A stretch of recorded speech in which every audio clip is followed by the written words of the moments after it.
What is up, everybody? This is Corey James of Carbonstone, and you are listening to Beyond the Breakdown with Six Scars.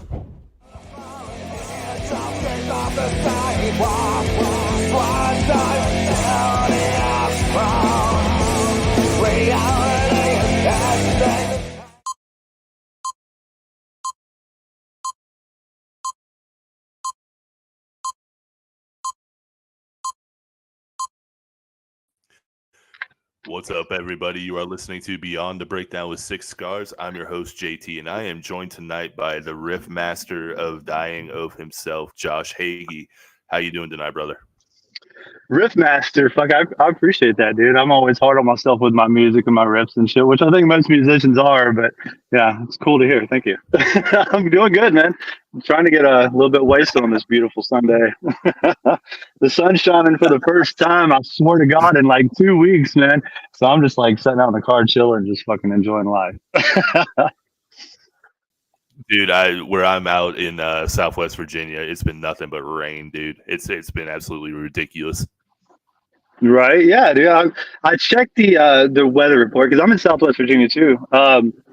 We've had 8 days that haven't rained this month. It's been absolutely fucking ridiculous. But I mean, you know, the summertime is gonna be beautiful. Like everything's green as fuck. We're gonna have an overgrown jungle before it's over with. But yeah, I'm cool with it. Give me some more. Give me some fucking sunlight, man. I'm good all the way up until like 80. Through that, I'm just done, man. I need a little bit of cool weather. Yeah, that's no shit. Well, I mean, we're in the country too, man. It's pretty like little creeks and streams and shit to go jump in. You know how Southwest Virginia people do that shit. You know? You're not wrong. I'm not against it, man. Also, for the audience, there is a little bit of a delay. So if you hear a little bit of silence, it's just dealing with the delay. Yeah, my fucking Bluetooth earbuds. Hey, nothing wrong with that, man. That don't know Dying Oath. Will you tell them a little bit about you guys? Like, I don't know why they wouldn't know. Yeah, we started like 5 years ago. We're more of a 2000s kind of metalcore sounding band. We're experimenting with a few things though. Before I jump into that though, we're 5-piece. We used to be a 6-piece for a long time. We had male clean, female scream dynamics. Of course, Minnie Jackson, you know, taking up the screamer role and absolutely fucking crushing everything that she does. We had a male clean counterpart, which we mainly did because, you know, we figured it would help us get some attention. It was something a little bit different, something you don't see bands doing a whole lot. You know, you see all kinds of bands that they'll do the opposite. You know, they'll do the inverse. They'll have a guy screaming, girl singing clean, you know, Lacuna Coil, for example. But I'd never really seen a band do the opposite. So, you know, whenever me and Ryan, whenever we started the band, we were, you know, brainstorming what we think would help us stand out, help us get a little bit of attention, because there's so much music coming out nowadays, and really good, fucking good music too, like really good bands popping up everywhere. So much good music getting released every day that, you know, you gotta have something just a little bit different, something just to catch people's attention. And we felt that that might do the trick, and it did. It worked exceptionally well. You know, we heard a lot of people anytime they were talking about Dying Oath and be like, "Who's that?" It's like, "Oh, you know, that band that's got the girl screamer and the guy clean." They're like, "Oh yeah, I know that band." You know? So ultimately it worked. Back to what I was saying just a second ago though, we're trying to possibly veer off from that just a little bit, not permanently or anything, but we want to experiment with our sound. Like we really want to get our solidified sound out. You know, we've been together for a while, but we've had so many lineup changes, you know, just trying to find the right people, that it's been difficult to really like get a concrete sound so that people know, you know, when Dying Oath releases a song, you know, they have a general idea in the vicinity of what to expect audibly. But we've had a hard time doing that. We've got an EP that we're working on right now that I think will help really solidify that. It's some new music, it's some old music that we've decided to redo with a single vocalist, get the drums updated, bass updated, all that good shit, and really get that core sound locked in so that we can experiment some more. You know, I don't want to release 2 songs and then throw out a reggae track. You know, everybody's going to be like, what the fuck? But, you know, if we've got, you know, a solid catalog behind us, then people will be able to check out something totally off the wall, totally different, be like, oh yeah, they're just having fun with this, you know, I kind of dig it, you know, and then know that whenever we do release our next album, you know, that they know roughly what to expect. So anyway, I told you, dude, I fucking ramble. Okay. feel free to jump in anytime. We get a drink, actually. I Go love ahead. it, man. So I'm saying, you've dealt with so many lineup changes, and Mindy was on the podcast a while back, and she's just great all the way around. But we were discussing what it was like changing the dynamic from two vocalists to one. And what has that journey been like for you? Have you had to adjust the way you play? Have you had to adjust the way you approach everything? Not really. Everything's still pretty much exactly the same as it was, oddly enough. Well, I mean, the music, like, because I write the majority of the music. So what I've always done, in the 15 years that I've been writing, I mean, I got a damn folder on my laptop just called Riff Library, and it's just hundreds and hundreds and hundreds of just riffs as you go down. But where I typically write most of it, and I've always done it before this band, I've always done it, basically instrumentally anyway.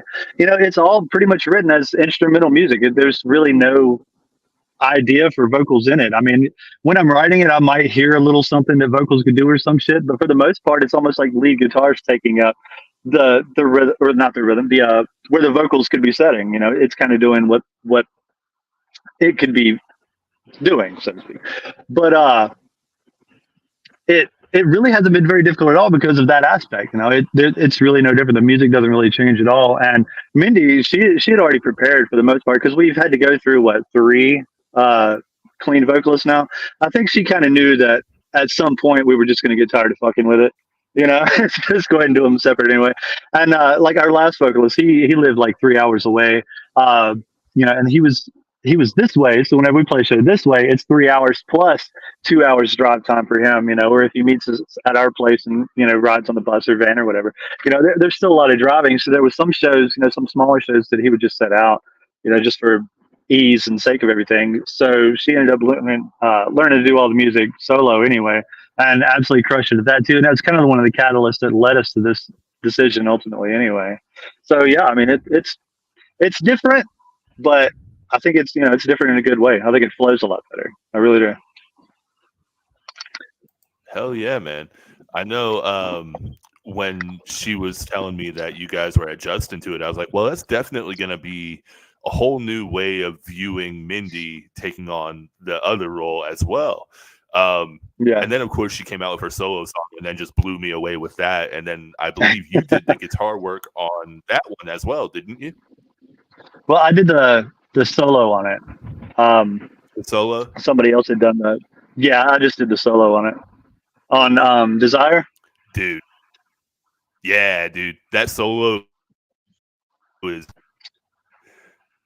I mean, I appreciate it, dude, but, it's like I told her, it's like I pretty much just used what was already there and just threw a little bit of my touch onto it, but it's still pretty much the same thing. I pretty much just covered it. I didn't really write anything. Just a little bit of my own personality to it, but... Well, hell yeah. I know, like, cool tune.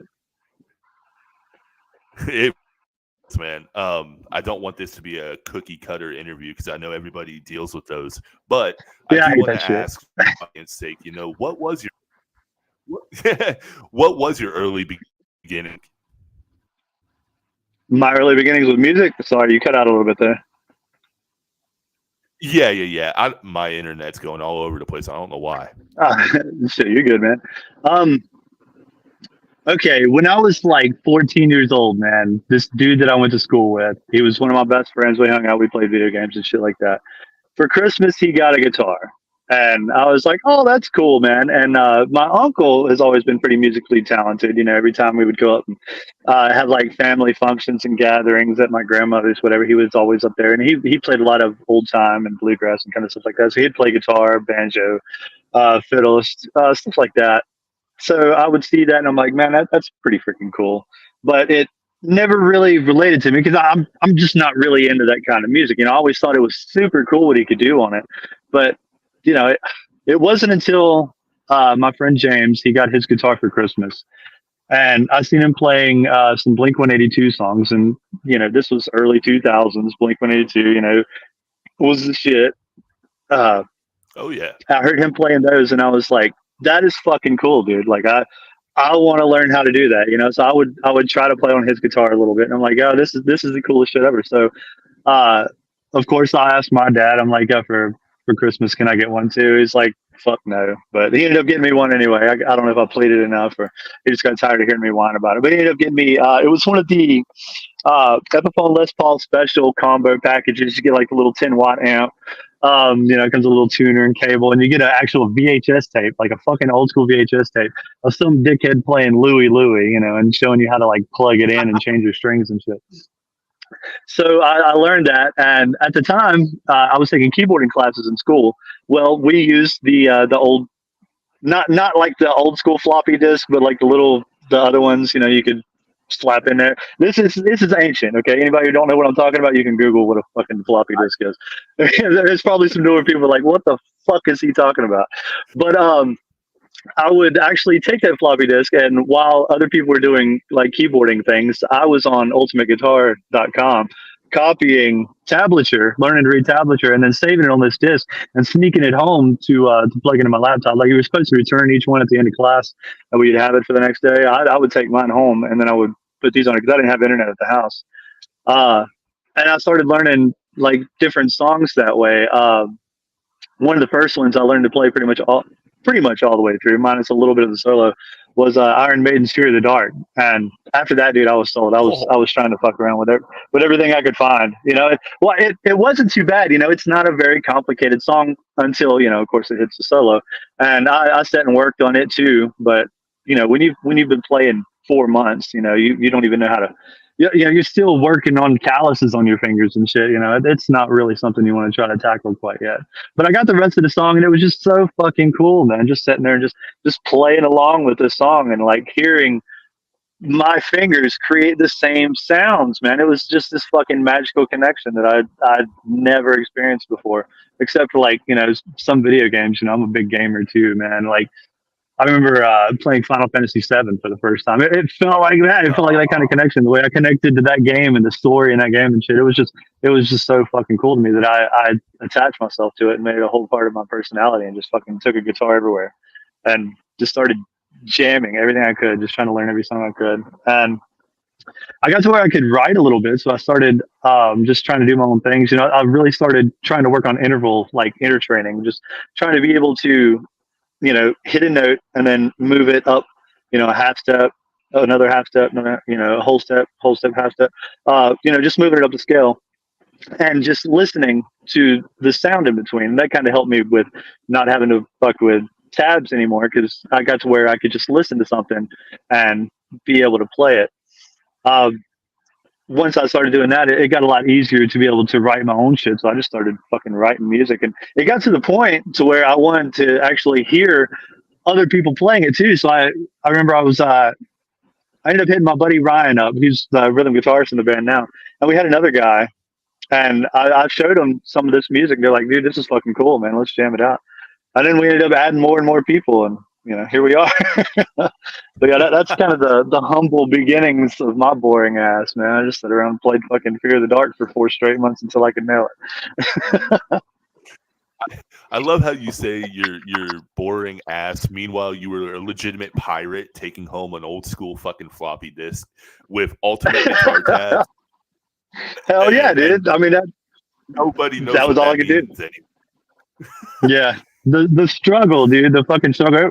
Everybody's like, man, I don't know, I just don't want to do it. Meanwhile, they've got tablature to every song ever made in existence on their fucking phone in their hand. It kills me. It's like, learn a song. Fuck, it's not that difficult. I used to dabble in guitar, like nothing major, just a little bit of rhythm. But I used to sit there and go to the library and print off as much as I could before they caught me. Of just see, you know what I'm talking about. You got to be innovative, Yeah, dude. Everybody today has no idea what it was like not having. We were the risk takers. Yeah, it was a totally different fucking world. Or I could, go to like Food City when I was a kid and just stand there in the magazine aisle and try to remember as much of it as I could. It's like, okay, this is the tuning. Okay, it's the standard tuning. Okay, no, it's okay. Drop that one a half step. Okay, cool, cool, cool. 5, 5, 7, 8, 7. Sweet. I got part of it. I know where to start. I can learn the rest from there. Will Brawley says it was a better time. Somewhat, I do agree. It's gotten crazy. Yeah. I mean, I don't know if I'd say better, but it definitely makes you a little bit more humble when it comes to the early beginnings of everything. And I mean, this was like early 2000s. I mean, I can't imagine like back in the 70s and 80s, people, what? Oh fuck! I don't know what the hell they would do. Just play. Just fucking get fried and just play. Yeah. Like, I mean, like you said, people back in the 70s, I mean, they might have had some tablature, but it wasn't even as readily available as it was for us. Fucking handwritten, man. You ever tried to sit down and handwrite fucking tablature, dude? I'd rather hurt myself. It fucking sucks, man. You're like 3 pages in, you're finally through the fucking intro, and you're like, you know what? I'll just fucking sit down at the next band practice and just show this guy how to do it, and I'm not fooling with it. Like, it's the most time consuming shit.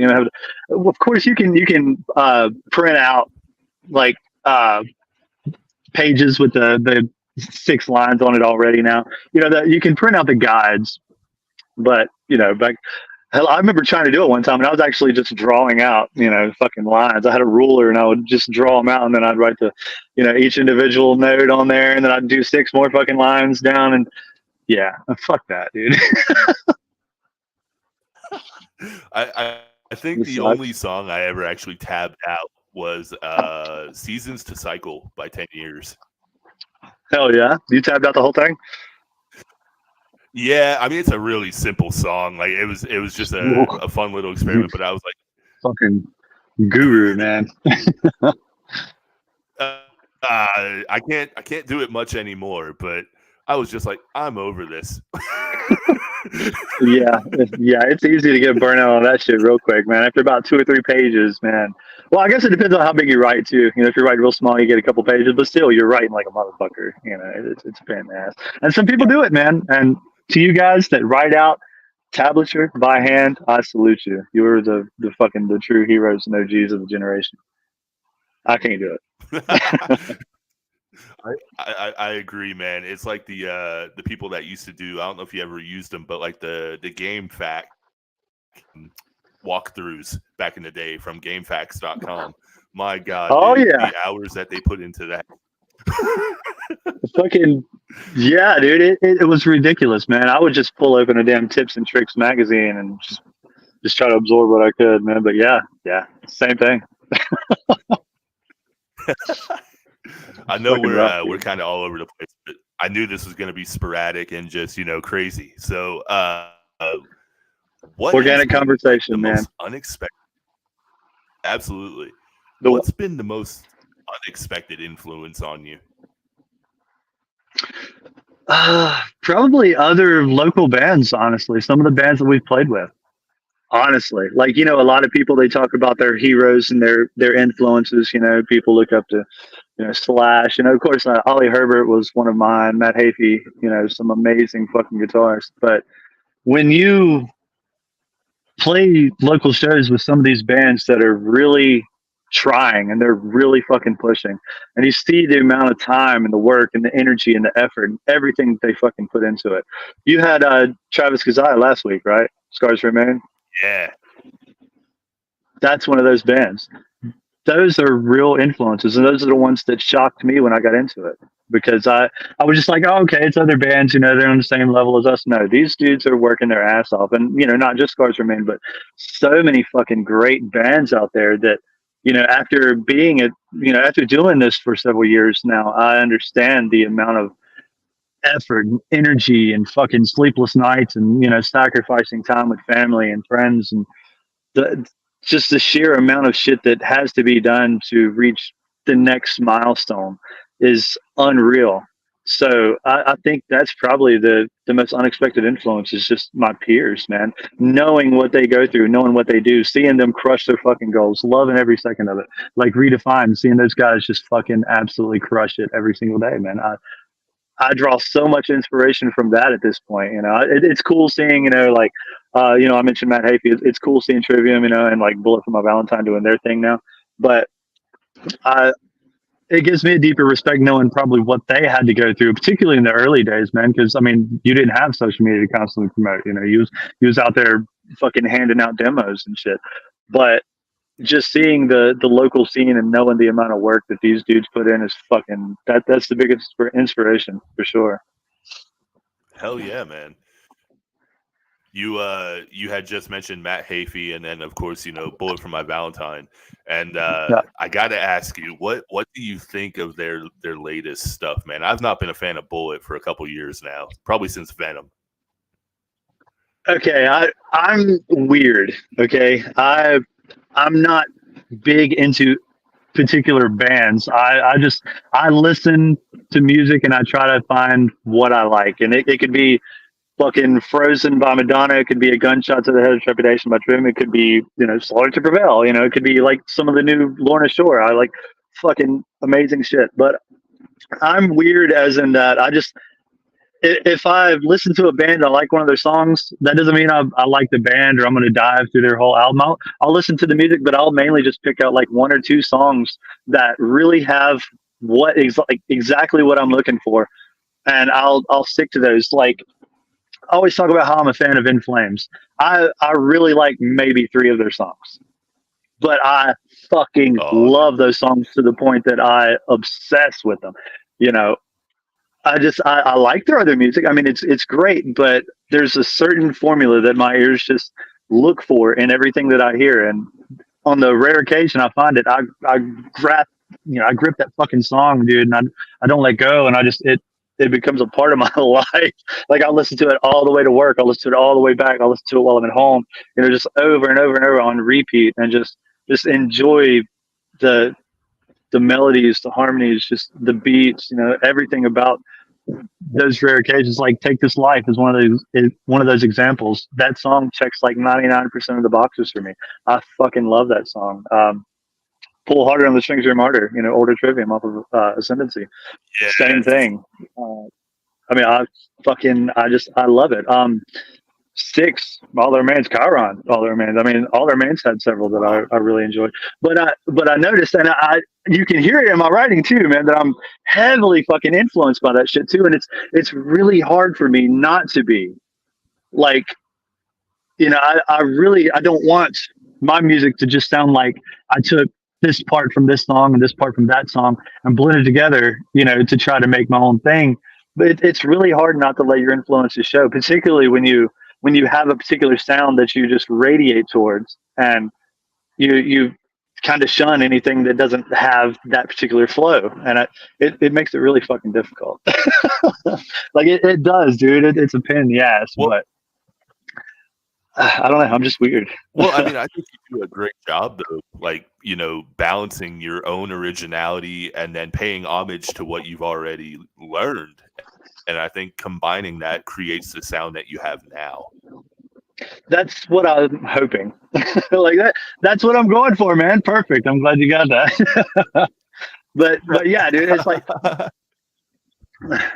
it's fucking hard though. But I think that over the years, there's been so many things that have checked those boxes for me, like even obscure things, like I mentioned Frozen Madonna, or Madonna's Frozen.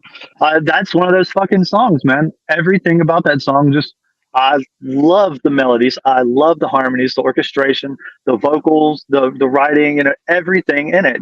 There's a lot of metal songs, there's a lot of rock songs, that give me that same vibe. It's like I'm chasing that vibe, that sound, that energy. And any song that can give me that particular energy, I gravitate towards. Anything that doesn't, I don't pay much attention to it. If it pops on the radio, I fucking skip past it and, put Light the Flies on or Becoming the Catalyst. Hell yeah. I know we were talking about Take This Life. Was it predominantly you that wanted to cover that, where you are an In Flames fan? Yes. Yeah. Nobody really wanted to do it. Well, Ryan likes the song. Like he's always been big on it. And a lot of times when we get to rehearsal to warm up, me and Ryan will play through it. And then, excuse me, alcohol. But we had a couple drummers before, and they couldn't really do it. And then we got Hogan. Hogan could just blast through it like it's no problem. So Hogan started joining in with us, and now we've got Joey on bass. Joey loves the fucking song. So we all, whenever we get together for practice, we'll just blast through that song to kind of warm up because it's super fast paced. It's a great warm up tune. It really gets your fingers warmed up. So we'll just blast through it. But yeah, dude, I've been asking to cover that song for a while. It doesn't make a whole lot of sense, and I get the band's argument against it because if you're going to cover something, it's probably going to get a little bit more attention if you cover something kind of outside of your genre and make it your own. But I just love playing that fucking song, and I wanted to hear it with Mindy's vocals. I thought that would sound fantastic. And then what Nestor did vocally on that song, I thought he absolutely fucking crushed it too, man. Like it turned out to be a fantastic track. So yeah, I was pretty stoked about that one. Well, hell, I mean, you guys ended up being played on what, Sirius XM? Liquid, was it Liquid Metal? Liquid Metal, yeah. Yeah, it got played on there for a week. And they might play it some more. I don't know. It's in the catalog now. Just as a fan of music growing up, what was that like, man? Just to hear that. I know everybody at work got tired of hearing about it. Like they were like, "Okay, dude, we know you're excited, but you need to shut the fuck up." except for my facilitator Courtney, she was like, "Fuck yeah, dude, that's awesome." But yeah, everybody else they got tired of hearing about it. Every time they'd walk by, like I'm like jumping up and down like a little girl, man. I'm like, I cannot fucking believe it, Liquid Metal, dude. And they're like, "We know. I don't know what the fuck that is, but we got it. You got on Liquid Metal." It's like, and that's why I mentioned Courtney. She's my boss at work. She's a big metalhead, so when she heard about that, she knows how difficult that can be, and what a milestone that is for just a fucking little underground band like we are to be, on that platform. And it just, it was cool, dude. It was really fucking cool. What sucked about it was the day it got played, like the first day it got played, I was like, fuck, I missed it. And then I hit up Scotty, who does the corridor cover. It's like, "Hey man, is this are you gonna play it again?" He's like, "Yeah, it's gonna run through all week." I'm like, "Fuck yeah!" So I seen it was playing on we were supposed to do a show Saturday, and it was gonna be playing at 10:00 that night on Saturday. So what we were thinking about doing was, I think we were headlining that. Yeah, I think we were supposed to be one of the headliners for that show. Well, the show ended up getting canceled. But anyway, what we were gonna do, we were gonna play our set and then go outside and blast that shit on Liquid Metal. We were gonna pull the van up to the fucking doors and just blast our song playing on Liquid Metal. Be like, "Yo, this is fucking cool, man. Can you guys believe this shit?" And I don't want people to think that we're trying to be cocky or gloating or anything like that, because I swear to God that's not the case. We're just blown away, man, and we just wanted to celebrate. And anybody that wants to celebrate the little achievement with us, man, is more than welcome to. But the show ended up getting shut down, unfortunately, because it was 420, and I think it was at like a dispensary or some shit. I probably shouldn't even be talking about this because like there was law involved and shit. But yeah, we were told not to show up. And we was like, "Okay, roger that." Yeah, it was crazy. It was fucking crazy being on there. Just sitting in my car, like I recorded the full thing on my phone too, because it probably won't happen again. I mean, you never know what the future holds, but just in case it never happens again, I've got that memory on my phone. That I seen Dying Oath in my car on my radio with Sirius XM Liquid Metal. That just fucking did it for me, man. I never imagined in a million years, that this little project that we started 5 years ago would reach that level. And I don't want to take a whole lot of credit for it because it is a cover. We covered another song. They've already done all the marketing. I mean, In Flames is a fantastic fucking band. I actually got to talk to Andrews a little bit when we played Blue Ridge 2022. We talked a little bit backstage. I told him about the cover. Actually, it was long before we. He's like, "Oh, that's cool." I'm like, "Yeah, man. Yeah, it's super cool. Yeah, every time I go to Spotify and look at it, it shows your name at the bottom because you're getting all the royalties. You're welcome." Of course, I mean, it's probably like $20 in fucking royalties, but and that's who it should go to. But yeah, I don't want to make it seem like oh yeah, we got on Liquid Metal. We got a cover on Liquid Metal. It's still a huge achievement for us, but I don't want it to seem like we're trying to blow it out of proportion or make it more than it really is. There. No, and I mean, I love how level-headed you are about it. Yeah. What has the feedback been though? Like, I mean, have you seen an influence because of it? We have. Yeah, we've seen a shit ton of followers. Our Spotify numbers jumped up. We've seen people commenting on it that didn't follow us before, that went and checked out some of the music. We got a message on Instagram yesterday, or the day before, somebody that had heard it and ended up diving into our back catalog and being like, "Yo, you guys are fucking great." They immediately noticed that there was a difference in voices between like End of Days and Take This Life, which I thought was kind of funny because like I'm seriously thinking about just redoing the music and just putting like End of Days featuring Jeb Baxley.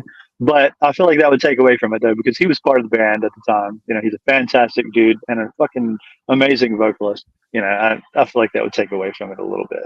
See, he contributed. He wrote, part of that song. So yeah, End of Days is probably one of my guys. It probably goes End of Days and then Ascension. Like those two, yeah. man, they're always on repeat. End of Days on our Spotify is still crushing everything. Like it is still just absolutely dominating, which breaks my heart too, man. Okay. Yeah, I'm OCD and I'm ADD. I try to keep things in order, but my brain fucking flashes from one thing to another constantly. So here's another tangent here. Modern Testament is probably musically my favorite thing that I've written, aside from one new song that's going to be on the EP, which is just like it checks all my boxes. but Modern Testament musically, like when it was an instrumental, it was one of my favorite things ever to play.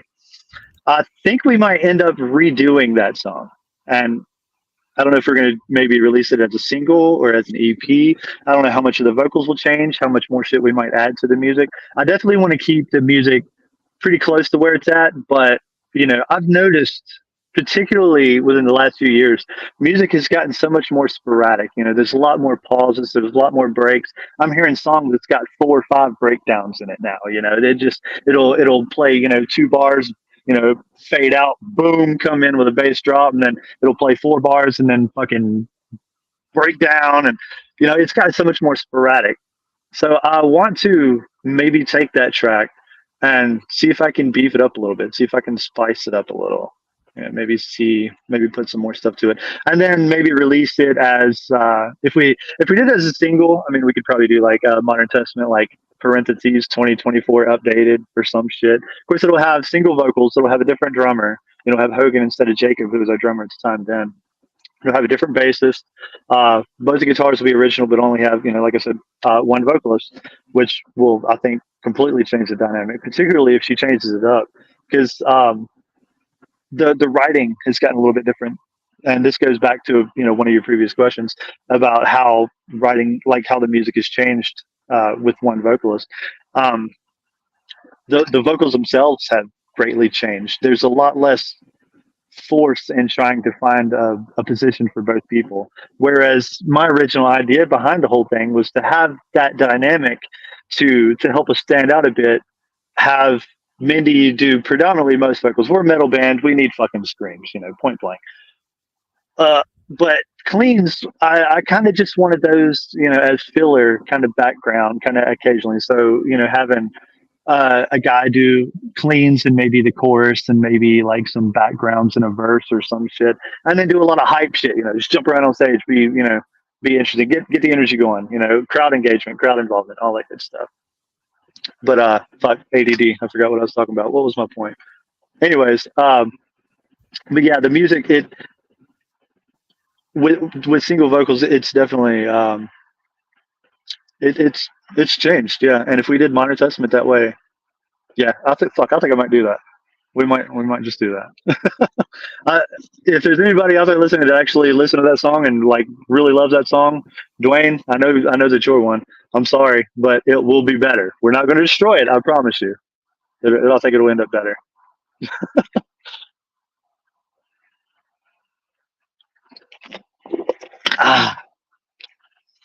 Dude's like, damn, still there?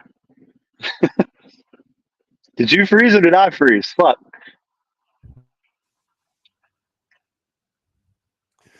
Oh my God, my internet.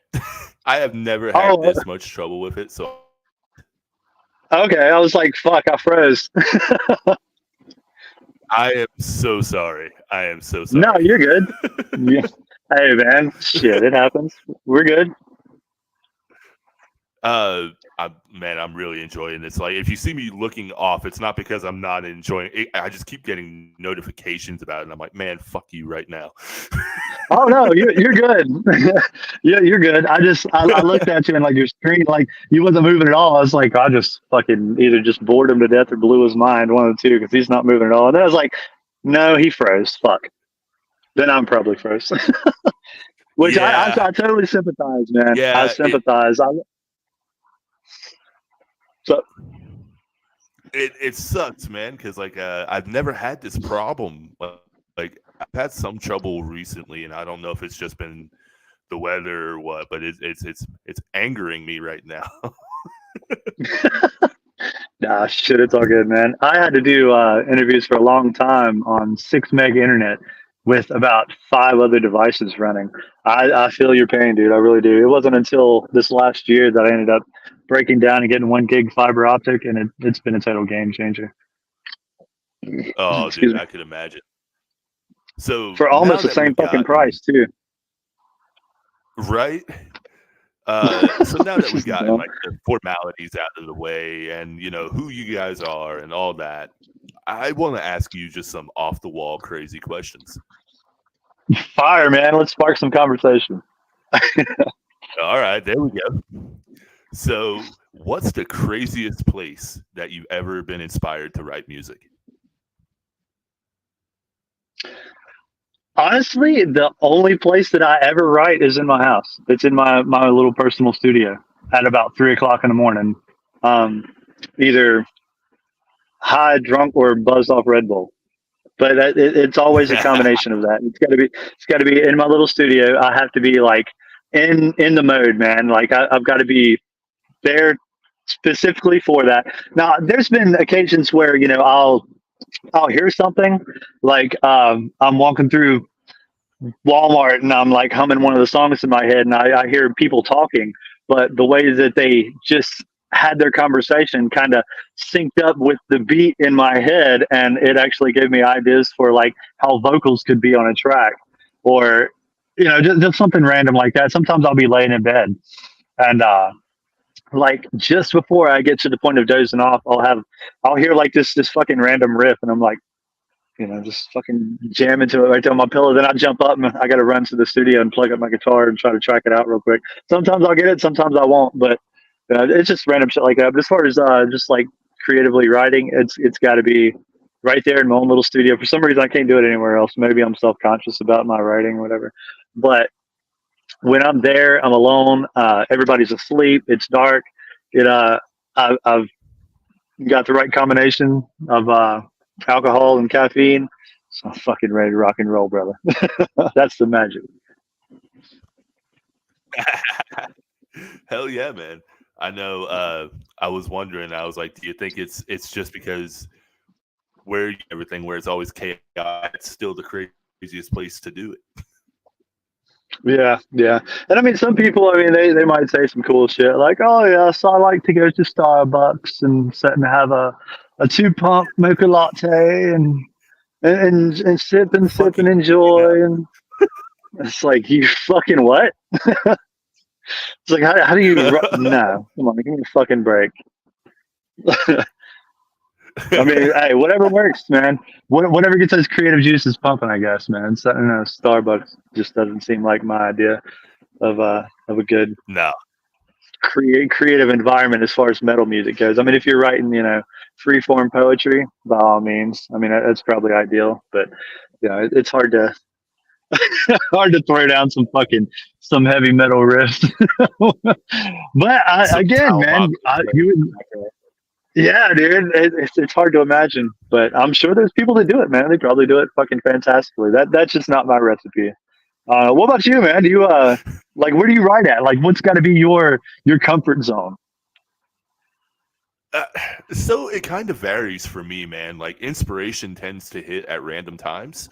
It can be like a lot is instrumental based, so I purchase licenses, don't play anything. Gotcha.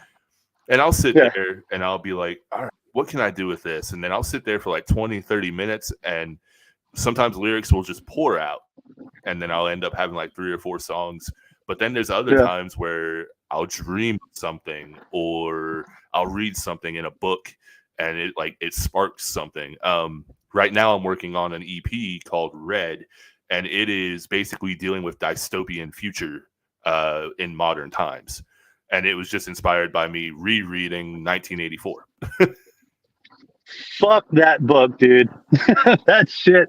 That is a wild book. Anybody who's ever read fucking George Orwell's 1984, I mean, or who hasn't read it, rather. I mean, do so at your own discretion. That shit is psychological as fuck. Just putting yourself in that position, and then listening to the ebook. If you have Audible and you listen to the ebook on it, where they're actually like acting out the conversations, it's fucking terrifying. It is absolutely terrifying. Like just hearing, talking about how the TVs are watching you, and like the conversation that he's having in his own head when they're having what was it, the hate. I think it was what it was called when they. It's fucking crazy, man. And then he thought he saw the sparkle in another dude's eye, thinking that maybe he thinks the same way he does, but he's too afraid to say anything. And like in that book, the way that I think it was his neighbor, like one of his neighbors in his apartment building, like her kid could never be wrong, and she just had to go along with everything. And like it's so fucking crazy, dude. Like that's a wild ass book. Like that shit had me fucked up at work. I was just walking around quiet the whole day, like, God damn. What I think is so crazy about it is like there's still a lot of relevancy today. And I mean, that book was written in the 40s. It's fucking wild, dude. Like it's a wild time. Definitely. And but yeah, man, like going back to the original question, I tend to write. It really just depends, man. Like I said, I can do it here at the computer. I can be reading. I'm what I'm doing. Like a lot of times, hobbies outside of music will influence what I'm writing. So you say you do mostly vocals, right? Yeah. Okay. Do you start with the lyrics or do you start with the melodies? I think for me, I go more bass, and then I tend to write kind of like a basic draft, and then I'll deconstruct it, and I'll figure out what I can do to add to it, or what I could layer on certain parts and just really make it pop. But most of the time, I think I go more with melodies, and then lyrics will formulate. Gotcha. That's like anytime I've actually written vocals, like for one of the songs that's going to be on the EP, I did the vocals for it. It was just one of them where I wanted it included because I already had in mind how I thought they would sound great, like what vocal melodies, what harmonies, what, like when each vocal would pop in, and it's just one that I just really didn't want to change, so we just kind of kept it the way that I had originally drafted it. But yeah, I did it the same way, and it's wild too. Some of the things that I'll do whenever, like some of my own personal shit, which I might release at some point. I probably will never release, just things that I've done by myself. It's wild how I'll come up with like rhythmic cadence. Like how I want the syllables to hit in relation to the music. The beat of the drums. When the guitar's chugging, and where I want the powerful. God God damn it, syllables, like where I want those to hit, you know. And one of the things, and this is going to sound fucking stupid, I know, but it almost ties back to what I was talking about, you know, walking through Walmart, hearing people having a conversation.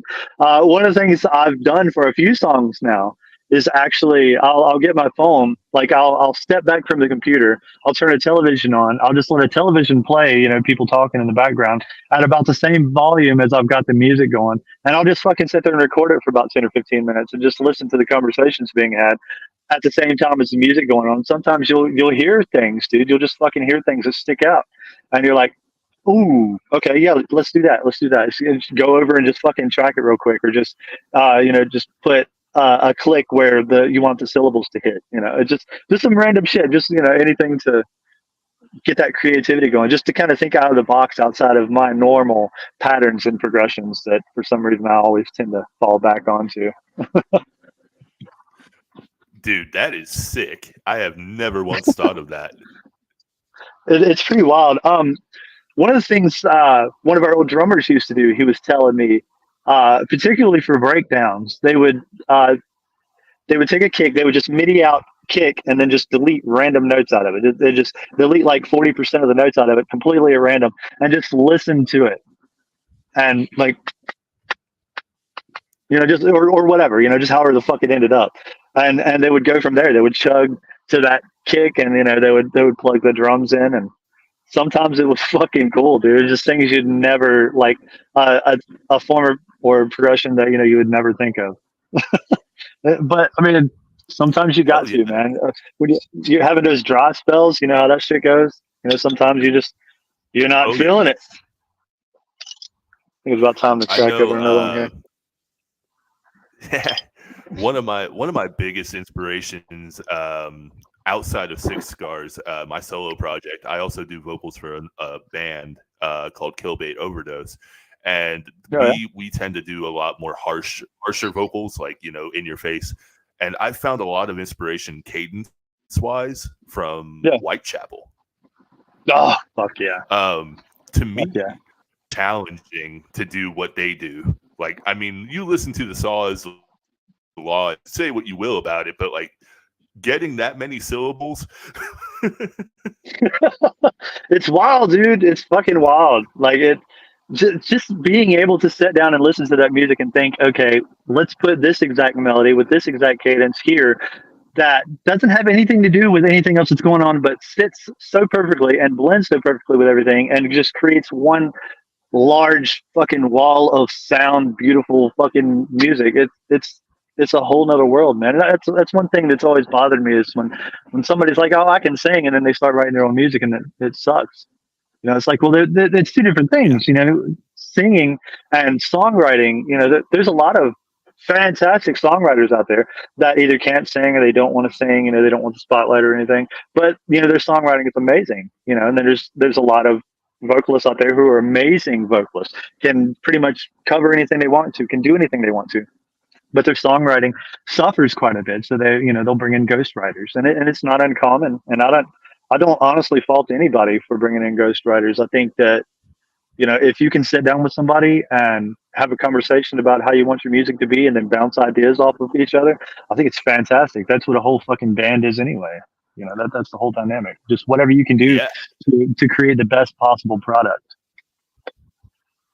Oh yeah, I completely agree. And real quick, I want to give a shout out to some of the people that have been joining in with us. I got my buddy on here, Will Brawley from Liars Pacifist podcast. I got my buddy Caleb Strauss, which you guys will be hearing more of him later on. And then we also have Melanie Nix and Manda Kay from the Nix's podcast. Absolutely love both of them. And then we also have Missy Wood, who says, "Hey Josh." Hey Missy, what's up? It's really cool to see people turn out for it, and you know, I absolutely love getting to talk to everybody. So are you ready for some?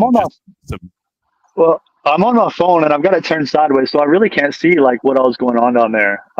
Like I can see occasionally somebody pop in or somebody comments on. I've seen Missy right there. Fucking Rooster Olympics is going to be dope. And I'll tell you what, dude, she is fantastic as far as trying to help bands and, you know, just providing knowledge and just giving general guidance to bands on what they can do and what they should do, what they shouldn't do. You know, she's a really creative mind, and she knows what the fuck she's talking about. That's pretty rare. I mean, there's a lot of people Yeah. that they talk shit. There's a lot of people that think they know what the fuck they're talking about, and they talk shit, or they get these delusional assumptions in their head, and anybody who challenges that idea, you know, doesn't know what they're talking about. And I can't stand people like that. She's different, dude. She knows what the fuck she's talking about. I mean, she's a fantastic person. Every time I see her at a show, she gives me a big hug. It always makes me feel good because I'm always kind of a loner at shows. I don't talk to a whole lot of people, but you know, that she's definitely one. Anytime we play around Gastonia, Charlotte, anything like that, and I see her, you know, I got to say, hey, you know, she's a fantastic person, and like I said, she knows the industry. She knows what she's doing. Absolutely. She says, "Thanks, brother. Appreciate the love and support." And Always. real quick, as a shout out to her, you know, I wouldn't have the entire lineup that I have coming up right now without Missy Wood and Creative Music Management. So just huge thank you. Like, she's been such a sweetheart. Yeah. She really has. Manda K also said that you and me could apparently pass as twins. I was thinking that shit too whenever I was looking at it. Like, if I like fucking hang on, let me try to straighten up here, get about the same side. Well, I mean, maybe. I think you got black hair, right? I'm more Irish red. So. No, I actually I got dirty blonde. Okay, well, it's pretty close then. Of course, I've got that weird, like, Scotch-Irish thing going on with my hair. It's a little brown, but I got the red beard. I don't know what the fuck's going on with that, but I've always just rocked it. You know, whatever. Yeah. Well, are you ready for some more off-the-wall questions? Fuck yeah, hit me. All right, dude.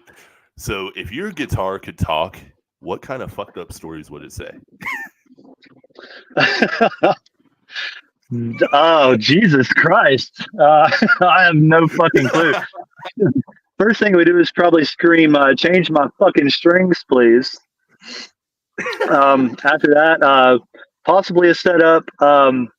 Please don't bang me against shit. Please don't get me tangled up in people's hair anymore. You know, just probably just some things like that. You know, or like learn to play me, you fucker. It sounds like your guitar had PTSD. I'm sure. I mean, if it could talk, yeah, it would probably have some hellacious conversation. It would probably just stare off in the distance and fucking with a glazed over look, you know, one of those 1,000-yard fucking stares, and just be out there. You know, it's seen some shit. Stop leaving me in the cold, Josh. God damn it. Leaving me in the trailer when it's 30 degrees outside and then having to go get it set up every fucking time. Manda K says the guitar would also say, "Please don't give me shaken baby syndrome." Yeah, that's a good possibility. Yeah. I mean, sometimes you get into it, man. Yeah, you good. I'll keep rambling. But yeah, shaking baby syndrome. I mean, sometimes, like after a song live, you're feeling the energy. I'm just talking to all of you guys now. He's doing his own thing, but you want to like get that reverb going, you know, and like fucking shake the guitar. So yeah, I can see the shaking baby syndrome. We were having a conversation. You good? All right, so we've gotten the shaken baby syndrome guitar, which I don't know if I thought that's where that would go, but I'm okay with it. I mean, I can see that. I mean, I'm what's up? Go ahead. Yeah, I'm curious now. Fire away. I told you, man. I'm bringing my A game with the weirdness tonight, man. No, you're good, man. And anytime you want to throw your input in on what I say, man, just fire away. I love just bouncing back and forth on a conversation. Hell yeah, dude. So, oh Jesus, he's already laughing. Well, firstly, what kind of guitar do you play? Right now, I main a Schecter Silver Mountain 7-string multi-scale. I picked up that guitar whenever they first come out. I seen the red one. I think it was oh fuck. I seen a couple people playing the red ones, and I was like, oh, those are super dope, but I don't want to get a red one because then I'm just gonna look like I'm copying these other dudes. And I looked at the options. They had like a green one, and then they had the standard Silver Mountain. That was like the silver and the black and everything. And I was like, wow, I really like that silver one.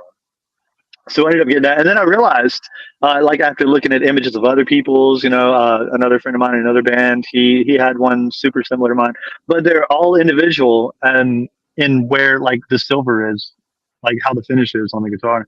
I love that fucking guitar. I've gotten to where I play almost exclusively Schecters. I love Schecter guitars, man. I've got a 6-string Hellraiser Extreme 6. It come with EMGs. I ended up swapping those out for some other things. I ended up removing the knob too. It's kind of crazy. It had, of course, the volume and the tone knobs. But when you play metal, I mean, what the fuck's the point of tone knobs? You want that shit cranked, right? So it had 3. I had one removed because it got in the way. So and the volume knob was actually moved down. So it's got 1 tone, 1 volume. You're always using the fucking the neck pickup. So I had one of the knobs removed, and anytime I played it at a show, everybody was like, "Hey, man, did you lose a button? Like one of your knobs come off or some shit?" I'm like, "Yo, your guitar." I'm like, "No, it's made that way. It's made that way." Of course, I don't use it hardly anymore. We started off doing a few songs on 6 strings, and then we'd find some kind of like little interlude for like 30 seconds while we swapped out guitars. Then we'd swap to 7s, and we would do like 2 or 3 more songs. But we ended up stopping doing that. It didn't make a whole lot of sense. We just do it all on 7 strings now. Before that, I was using it was a LTD M1007 MH. It's 7 string. It's got a Floyd Rose on it. Fucking fantastic guitar. I suck at changing strings and setting up Floyd Roses. So I keep it as a backup, and I do it when I have to. Like for tour, I took it out as a backup, put new strings on it and everything, got it set up good. But 90% of the time, I don't fuck with it. It's a wall hanger. If I'm going to do something with it, and I hate to do that, it's a beautiful guitar, but I'm not going to be delusional and kid myself. Oh yeah, I can fucking do it anytime. If I break a string or anything, I'm fucked for about 20 minutes. It takes me forever to fucking do Floyd Roses. So I typically just keep it as a backup and play the Schecter predominantly. I was gonna say that's usually the going thing that I hear about Floyd Roses. Is like they're great guitars, but if you break a string, you're absolutely fucked. Yeah, you're fucked for a little while, dude. You got to fucking block the bridge and do all that bullshit, make sure that it's level, put it on. There's just a lot to it, and I mean, I'm sure there's people out there who's like, "Oh, you're just a pussy," don't take no time. Good for you. I fucking hate it. I don't like fucking with it. I mean, they're good guitars, and I love all the extra shit you can do with them. It's always fun going, just fucking dive bombing the shit out of one, but it's more hassle than it's worth unless I'm in a recording situation. I'll use it recording, put new strings on everything, but it doesn't seem that practical unless I've got multiple Floyd Roses and a fucking guitar tech that's going to do it all for me. And unfortunately, up to this point, I've yet to have a reliable guitar tech because, like, whenever we play, larger festivals, like Blue Ridge, for example, both years I tried to bring people on as guitar techs, and both of them flaked. Now, there was understandable situations for it, and I don't fault them, but at the same time, I needed a guitar tech, so I asked somebody else. No, dude. I'm loving this. This is really fucking fun getting this back and forth with you and getting to know you, man. So real quick, here's another one for you. What's the most bizarre fan experience you've ever had? Oh, Jesus Christ. I don't know if I even want to talk. Okay. Blue Ridge Rock Festival. I think it was 2022. I know there's a lot of mixed feelings around that festival. Some of the things that went on. We personally had a fantastic time. There was some logistical issues, of course. It seems like any time we've played any bigger festival, there's going to be some issues. They had a few more issues, with weather and everything, and then there were some other things that went on that I don't know 100% sure. If it's true, it's pretty fucking dirty. If it's not true, I don't know. So I can't pass judgment on them and what they've done. But Blue Ridge Rock Festival has been huge for us. So anyways, I think it was 2022. We had already played, I think we played Friday. I think this was Saturday night, or it could have been Friday night. I don't know. But either way, okay, so we're watching bands. We go watch Insane Clown Posse. When I was in high school, I was a big ICP guy. I loved like Amazing Jekyll Brothers, Great Milenko, all that shit. I fucking loved it. Hell, I still bounce back and listen to it every once in a while. It doesn't have that same, 17-year-old rebellious appeal to it, but I'll still listen to it every once in a while. But we watched them, got soaked in Fago. We had artist passes, so we went to the main stage. A Day to Remember was about to play. We go backstage for them. We're like pretty much right there on the backstage, right there at the curtain, watching A Day to Remember with like 50,000 fucking people out there, just thinking this is the craziest shit ever. We're soaked in Fago. We're watching this shit. They've got some people backstage. There's a certain point where they had people like take rolls of toilet paper, run out on stage, and throw them out to the crowd. Everybody got to do that. Super crazy fucking experience. We go from there. Mudvayne was about to start up on the next main stage. So we walk around backstage. The two main stages were side by side. So we leave the back of one. We walk around backstage to the other side of the other one. We come up into the VIP area. So we're standing there. We had an interview earlier that day. I had to miss All That Remains. Well, Phil Labonte is standing there, I guess with their manager or somebody, in the VIP area. Right up against the rail watching Mudvayne. There's not many people up there at all. So I see Phil Labonte.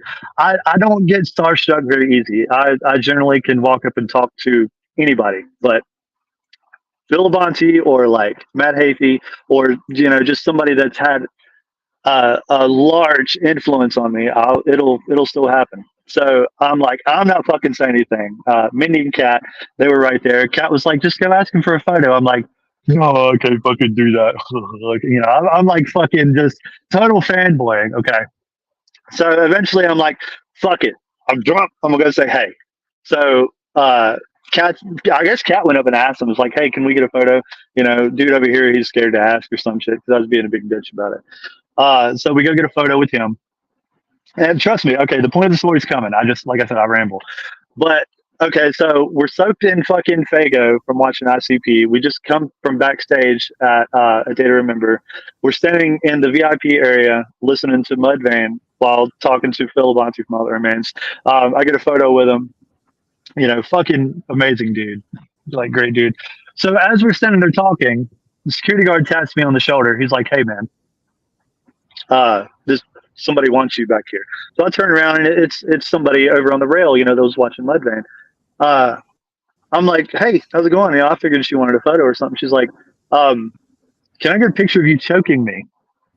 I was like, oh shit. But what? Like, for real? It's like, you want me? I mean, Phil Labonte's right there. I mean, that'd probably be way cooler. But, so I looked at the security guy. I'm like, can I do this? Is this okay? And security guy's like, whatever, just go ahead. So I'm like, do you want me to want it to look like I'm choking you, or do you want me to like actually fucking choke you? She's like, no, choke me. I want a picture of that. I was like, okay. So I did it, and actually the photo of that actually surfaced in the Dying Oath family group chat. We've got our group, but we've also got the side chat where some people go in there and talk every once in a while. I actually ended up seeing the photo of that and was like, oh my god. But that was probably one of the wilder experiences for me, because like I said, I'm the guitarist, but I typically stay to myself. I don't like huge crowds. I don't like a lot of people. I don't like. I'm not very good at talking to people that I don't know. But sometimes people will still ask me things or come talk to me, which I enjoy. But I'm not great at initiating conversation.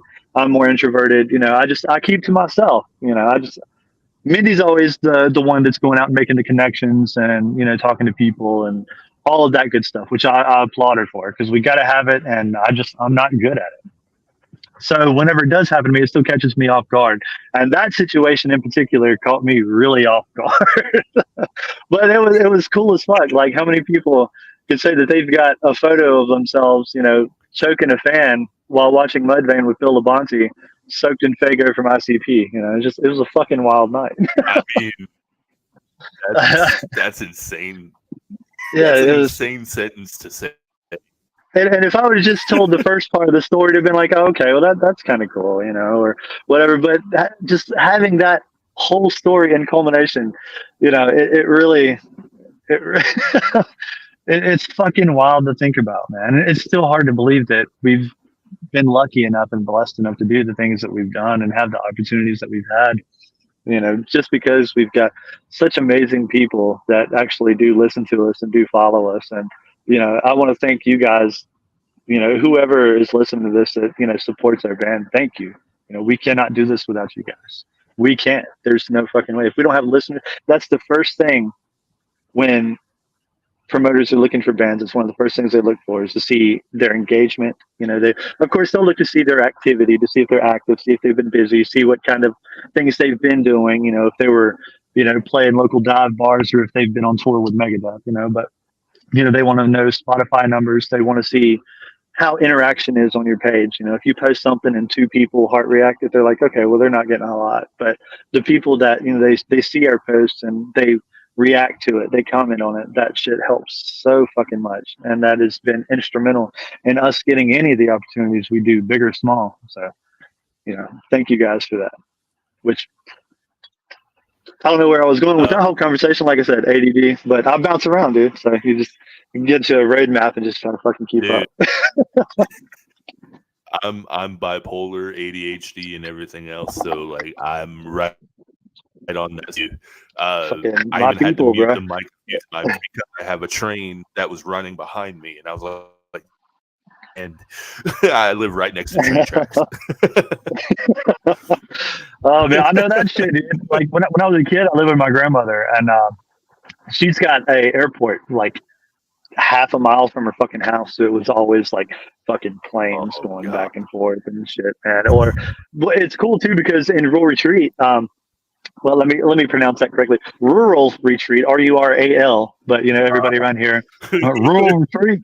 But it's got a train that goes through it, and we were pretty close to town too, so you could hear the train, you could hear planes.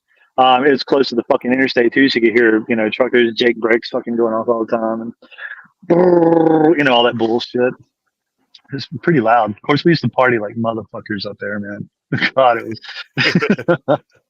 She's a cool chick, man. She's a cool woman. I'm not gonna get into any details, but yeah, she let me live my life. She's a fantastic woman. Hell yeah. So you said, are you based out of rural that?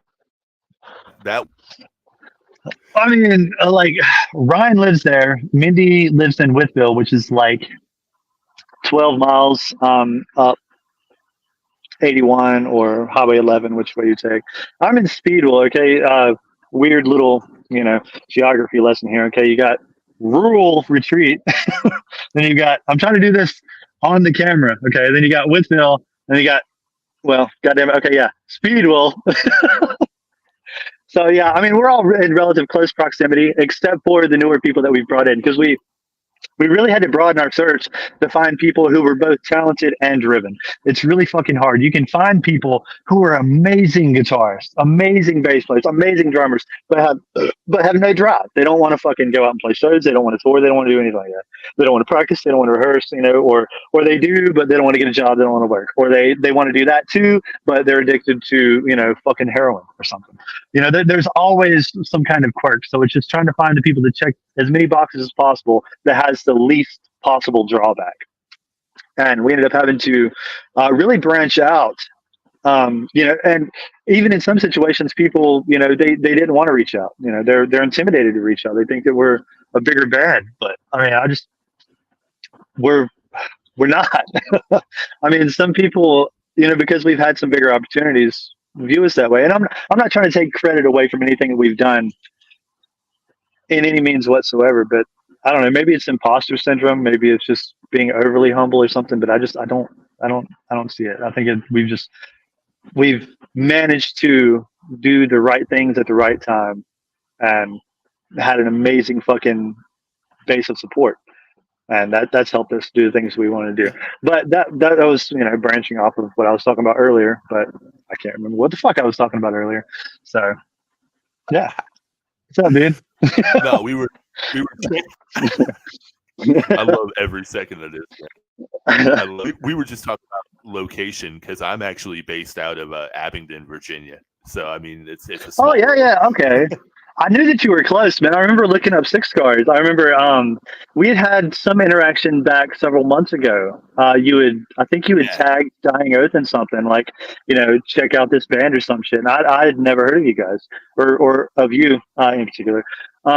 So I dove into some of the music and checked it out. I was like, fuck yeah, this is pretty cool. I think I ended up making a post afterwards, like, yo, check this band out. This dude's cool as fuck. He's supporting the scene. He seems like a good guy. The music's pretty badass. Check this shit out. I can't remember if we did it from the band. I think a couple of us probably did it from personal pages. We typically try to keep anything like that off of the band page. We found that the more that we post on there, the more things get buried. So if we post a show and then we post a bunch of dumbass memes over it, the show gets buried and nobody ever sees it. But yeah, I had done a little bit of research on you at that point and seen like Abingdon and everything. I think we had a conversation about Classic Recording Studio there in Bristol too. I think Yeah. yeah. It was a while ago, and I got a terrible fucking memory. But yeah, I think I remember something about that. So Which actually, that's where we behind the curtain. Oh yeah, hell yeah, let's have it. So when I initially messaged you, I was in a pretty bad state. I'm not gonna lie. Just mentally, everything in my life was just kind of going all over the place. And for me personally, man, it meant a lot for you to take time and be like, oh shit, like I checked you, I got something there. I was like, oh fuck, man, like that's really cool because it was a low point in my life, and Six Scars had kind of just started point, and I was like, fuck, man, what am I doing it for? And then I was like, shit, man, like to meet cool people like that, that's what I'm doing it for. We all have those moments, man. We all have those just fucking hellish introspective moments where we're wondering what the fuck we're doing. Is it worth it? Is all this time and money and effort and energy, what's it going to add up to? But at the end of the day, you just got to forget about all that shit. You just got to do it solely for the love of the music. If there's any other reward that you're seeking in there, you're going to fucking disappoint yourself. You just got to love to do it. If Dying Earth broke up tomorrow, I would still be writing. I'd still be recording. Hell, I might actually, since I've learned a little bit more about it, I would actually probably release some of my solo shit too. I don't know. But I mean, it's got to be for the love of it. And, of course, there's a lot of times there's other circumstances too, which can make it difficult, whether it be, anything. Some people have issues with their family, with health issues, with addiction issues, mental health, just past history. A lot of people deal with that shit every day. It's hard to walk by somebody on the street that hasn't had some sort of issue that they're dealing with. Everybody's dealing with shit. Sometimes people just need somebody to fucking tell them a kind word, man. Just fucking be nice. Just, hey, your music's dope. Keep fucking going. Sometimes that's all it takes, man. So, anytime I can do that. And I've always been typically brutally honest too. I try not to blow smoke up people's ass. Like anybody in my band will tell you that because they've seen the worst side of me when it comes to music. I'm really, really fucking picky about the music because I'm hell bent on trying to create the best possible product that we can, regardless. I don't fucking care. If we've got to record it again, if we've got to use a different producer, if I want it to be the best possible product. You only get one opportunity, when you release a song to make it as much as it can possibly be. And I think it's crucial to really capitalize on that and try to make it as good as you can. So, yeah, I did it again. Fucking alcohol and ADD, man. Here we go. What was my original topic? God damn it, dude. What were we talking about? Shit. Mental health. I lost my point again. Like mental health. People are probably watching this this is fucking crazy. Oh, dude. If they're watching it, they love every second of it. Fuck it. I certainly hope so. So the rambling fucking antics of a madman here. Right? Well, I mean, you do bring up an interesting point, though, and this podcast is primarily, mental health related. So I do like to sprinkle a little bit in there sometimes, but it's like, right. Have you had to overcome any anxieties? Like where you said you're more introverted, has it been difficult trying to get up on the stage, or do you just become somebody else? I get nervous every single fucking time I step on stage, dude. I am nervous. If you closely observe me, like the way that I'm standing, usually my back leg is fucking shaking, and I notice it every single show, just because it means so much to me. I almost feel like I would worry if somebody wasn't nervous getting on stage. I hear people talk about, oh yeah, it's second nature. I get up there and I'm like a fish in water. It's like, yeah, but I mean, of course, I overthink things too, and I worry about things constantly. I'm always, looking at every single best possible outcome and worst possible outcome and trying to figure out how I can reach the best possible outcome. And if the worst happens, what can we do? So I'm always like analyzing and over analyzing every situation. So I'm always thinking, so when I get on stage, I'm nervous. Like, what if this chord fails? What if I break a string? What if the fucking laptop fucks up? What the fuck are we going to do? So it's not really anxiety anymore. It's more of a combination of adrenaline and just trying to be prepared for any possible fuck up, which it's hard to prepare for. It seems like every time we play live, something fucking happens. There's always something. And I'm sure a lot of bands can relate to this shit too. Even solo artists. I'm sure you probably get this. There's always something that fucks up. When we were backstage, we were having our conversation. My headphones fucked up. That's why I wanted to jump in early. Just to make sure that we got everything, as locked down as we possibly could. That way, if there's still a fuck up, we know that we did our best. But it's kind of still that way, man. I mean, I don't like large crowds, but it's a little bit different when you're on stage too, though. I don't know what it is, but it's hard to explain. It's not like an up close personal conversation where I'm having to, exchange dialect with another person. It's more just, hey, this is me and this is what I enjoy. I hope you like it, and I go from there. And that's definitely gotten easier. I know anytime we have bigger crowds, like Blue Ridge 2021, there was probably 8,000 or 9,000 people in that fucking crowd. And I cannot remember a single second of it. I just pretty much blacked out, relied on muscle memory. And 30 seconds later, it was over, and the crowd was chanting "Dying Oath," which was just the most surreal fucking thing I'd ever seen in my life. But that's kind of one of those moments, it depends. Like, I gotta get this AC off. Goddamn, I'm sitting here getting cold. The alcohol warmed me up, and then the AC just kept rolling. But yeah, let me get a little fucking heat. Actually, I'm a skinny dude, man. Hold up. But yeah, I do. I get anxious every single time, for sure. It's kind of funny too, because it's smaller shows with like 20 or 25 people, particularly if there's no stage or anything, they're right there in your face. I get nervous as fuck. I feel like they're analyzing every single thing that I'm doing. I've got to play every single note correctly, or they're going to judge me until the fucking end of time, and I'm never going to be able to live with myself. And maybe that's just, me being hard on myself or overthinking things, because if I do accidentally fuck up and hit like, half a step higher accidentally, I'll talk to people after, and I'm like, yeah, I'm sorry, I fucked that part up. I know you probably heard it. They're like, I don't know what the fuck you're talking about, dude. I thought it sounded fantastic. And it happens like that all the time. Like, we played Chapel of Bones with Cultus Black. Fucking amazing band, Cultus Black. Fucking great dudes too. We got to tour those dudes. Yes. If you haven't checked out their music, check those dudes out. Holy shit, they're fantastic. And like I said, great people, man. Great people. We played with him at Chapel of Bones. Well, one of my solos, I ended up screwing up. There was a fan, okay, right there to my left. It was blowing my hair. I always keep my hair down. I was playing like this, with my hair in front of my face most of the night. I got to one of the solos. They were doing house lights. No fault to the sound guy, because it's exactly what we needed. Some super, dynamic, particularly stroby kind of lights. They fucking knocked it out of the park. But right as I started it, hair was in my face, lights were dark. I fucked it up. Okay, I recovered it pretty quickly, but I fucked it up. And I kicked myself in the ass like the whole fucking night about that. I was talking to a friend of mine outside afterwards. I was like, I cannot believe I did that. And he's like, did what? I'm like, I fucked up that solo. He's like, you did? I'm like, yeah, of course. I mean, there's people that do that.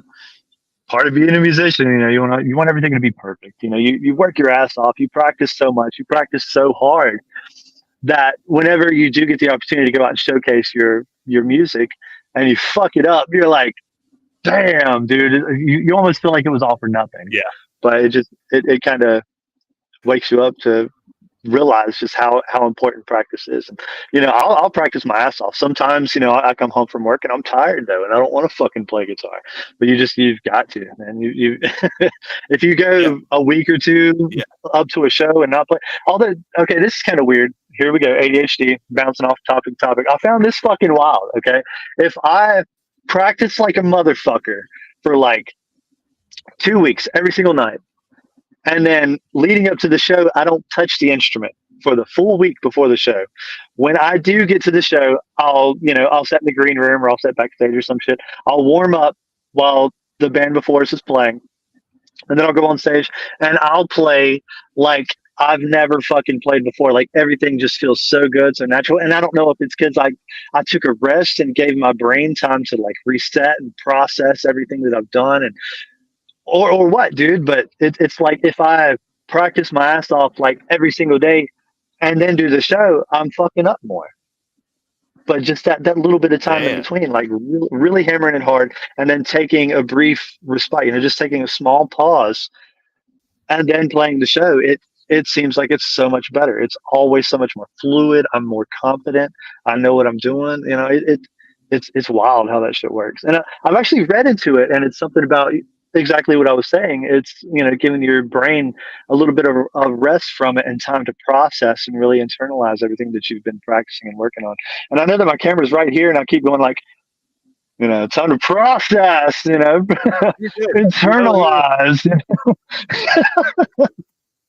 I wasn't paying a damn bit of attention. My bad. But it's cool how that shit works. No, I love that shit. It's nice to hear that you still get nervous because, in all transparency, the band Overdose, we've been practicing hard for over a year. We have our first show in July. It's my first full set as a vocalist. I am. When is it? Where is it? It is at the Hideaway in Johnson City. The Hideaway. Fuck, where? The only place that we've played is Capone's. Where is that? The one right up from Capone's? Like same street, just like a couple doors up. Got you. Yeah, that place is fucking cool too. When we played Capone's, there was a show happening there too. We were standing outside because we were. I think we were second band. We were playing with oh shit. God damn it. I can't remember the fucking lineup. I can't remember if we were headlining or if we were second. I know we were playing with Below 7, and I think there was another band. It was a while ago. I was wasted. There was a bar there, so whatever. Anyways, so I can't remember if we had already played. I think we had already played, and we were outside talking. You got to go outside to vape and smoke and all that shit. We were outside. We heard other music, so we walked up. We seen fellow metalheads. We looked and we're like, there's a fucking Behemoth t-shirt up there, the Mastodon. Okay, yeah, we need to go check this shit out. These are our people. So we walk up there and there's another metal show going on. I had no idea that there was a venue there.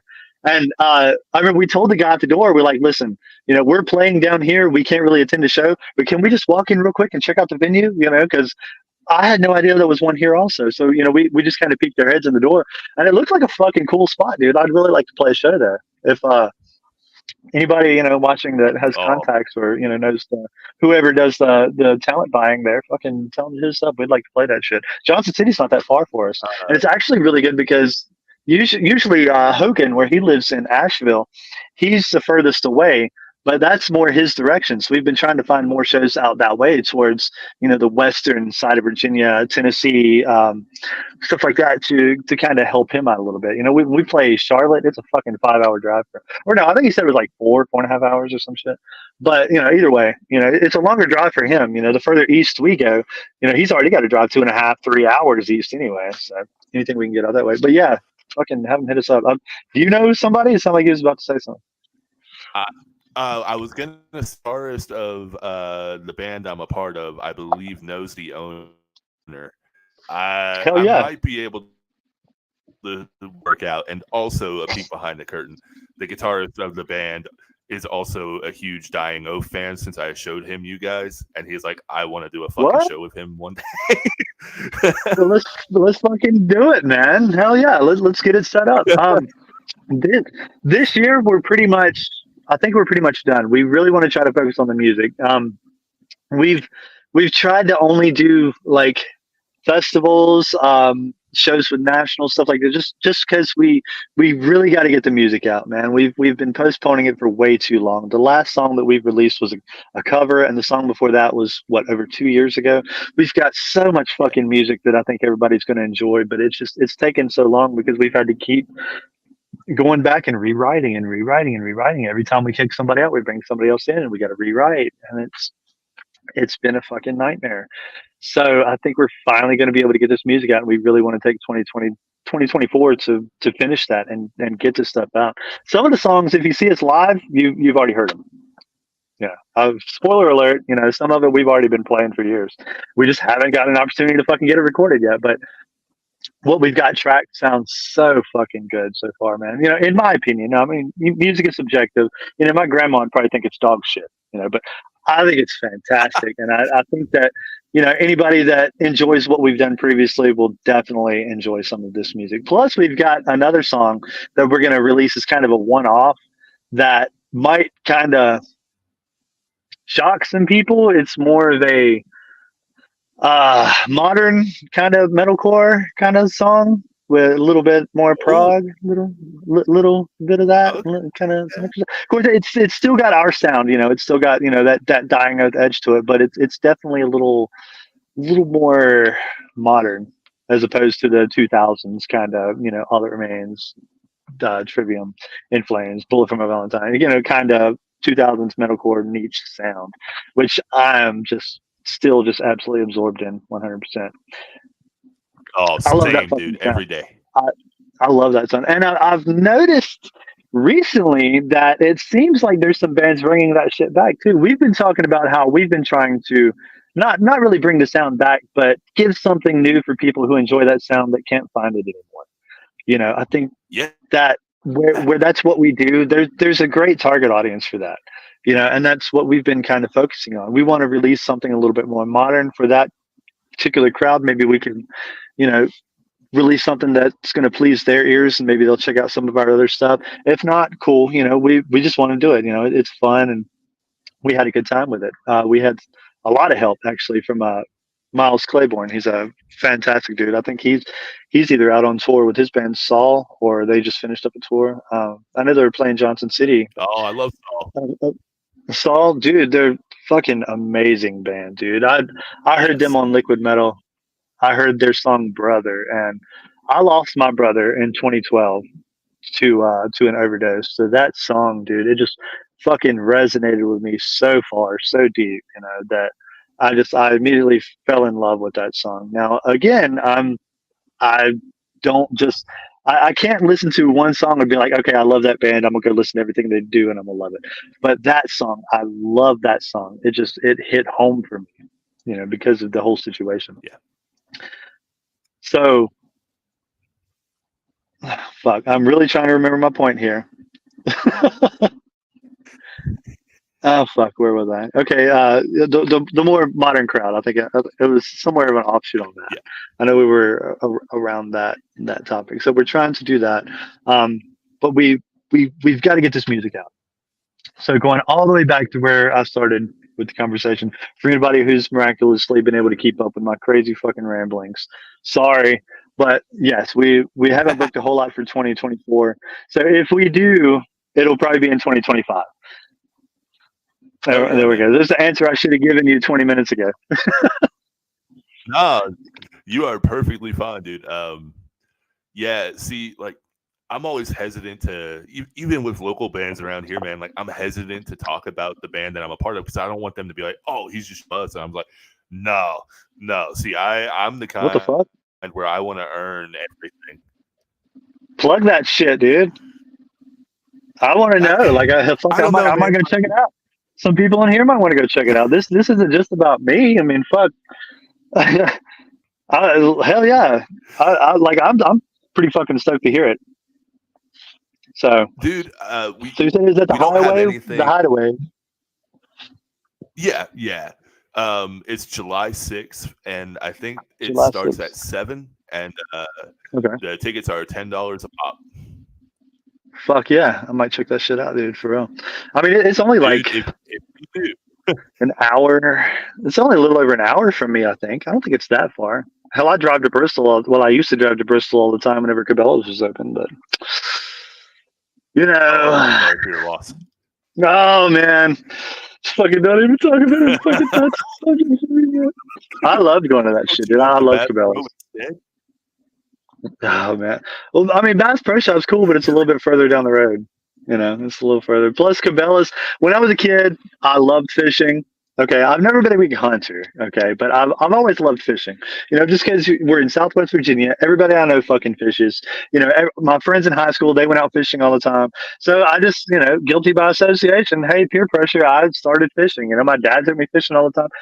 I got to where I really enjoyed it. So when I was a kid, I would always get these Cabela's catalogs in the mail. I never got Bass Pro Shop. They would maybe send me one, and then they would cut it off. They'd be like, "Nope, you didn't order anything. Fuck you. We're not wasting our paper." Cabela's would religiously send me catalogs, so that sold me. I was like, "These motherfuckers want to earn my business." So anything I order, I'm ordering out of Cabela's. I'm buying it from Cabela's. Well, Bass Pro Shop bought them out, shut it fucking down. So, what can you do? Walmart. fucking bummer, dude. Well, man, I know I'll have to let you go here in a minute, but dude, this has been fantastic. It really has. Well, good, dude. I'm glad you enjoyed it. I hope everybody out there listening, you know, if there's still anybody, you know, still listening to my crazy ass going on about random shit and losing my fucking points and the whole topic in general, you know, on 15 million tangents. But if you did make it this far, I commend you. You were amazing. But yeah, I've enjoyed it, dude, for sure. I've had a great time. Yeah. I have one more question for you, and now knowing that you're a video game fan will make this question so much better for you. Fuck yeah, fire away. All right. If you could score a film or a video game, what genre would you choose, and how would you approach it? Oh, shit. Okay, this reminds me, and I was actually talking to a friend of mine about this the other day. There was a game on original Xbox called Kingdom Under Fire. I don't know if anybody else knows that game or has heard of that game or whatever, but I played that game when I was younger.